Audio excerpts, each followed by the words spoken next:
மனுஷர்கள் நடுவிலே நான் வெட்கப்பட்டு போனேனே, இப்படியான காரியம் ஏன் என் சம்பவித்து என்று கேட்கக்கூடிய அன்பர்களே, இனி உங்கள் வாழ்க்கையில நன்மை ஆசீர்வாதம் வரப்போகுது. இதோ தேவன் தருகிற ஆலோசனையை கேட்டு நடப்போமானால் நமக்கு நன்மை உண்டு. சங்கீதம் 119:6. நான் உம்முடைய கற்பனைகளை எல்லாம் கண்ணோக்கும் போது வெட்கப்பட்டு போவதில்லை.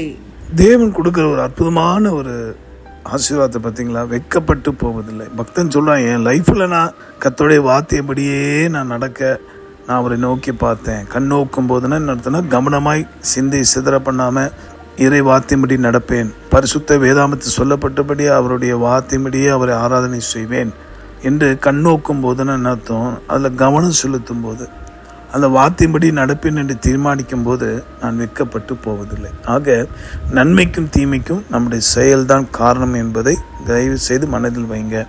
தேவாலயத்துக்கு போகலாம், 4 பேருக்கு தான தர்மம் செய்யலாம், முடிந்த அளவுக்கு நம்ம பிறருக்கு எந்த தீங்கும் செய்யாதபடி இருந்தாலும் வெட்கப்பட்டு போகாமல் இருக்க வேண்டுமானால் பரிசுத்த வேதாமத்தில் சொல்லப்பட்டபடி அந்த ஆவின் கட்டளைகளுக்கு அந்த ஒழுங்கும்படி நடக்கணும்.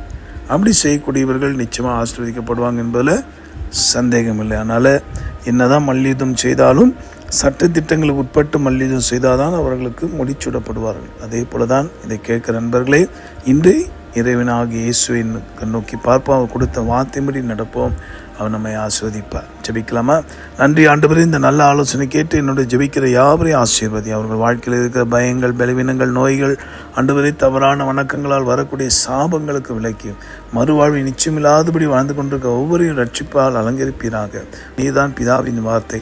ஆக உடைய வசனத்தை நோக்கும்போது இயேசுவை நோக்குவதற்கு சமந்தானே. ஆக அதுபடி நடக்க தாரும், கிருபை தாரும், ஒவ்வொருடைய இருதயத்தையும் விசாலமாக்கும்.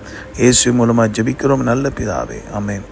உங்களுக்காக திருப்பி ஜெபிக்கிற உங்கள் அன்பு சகோதரர் மணியையர். God bless you.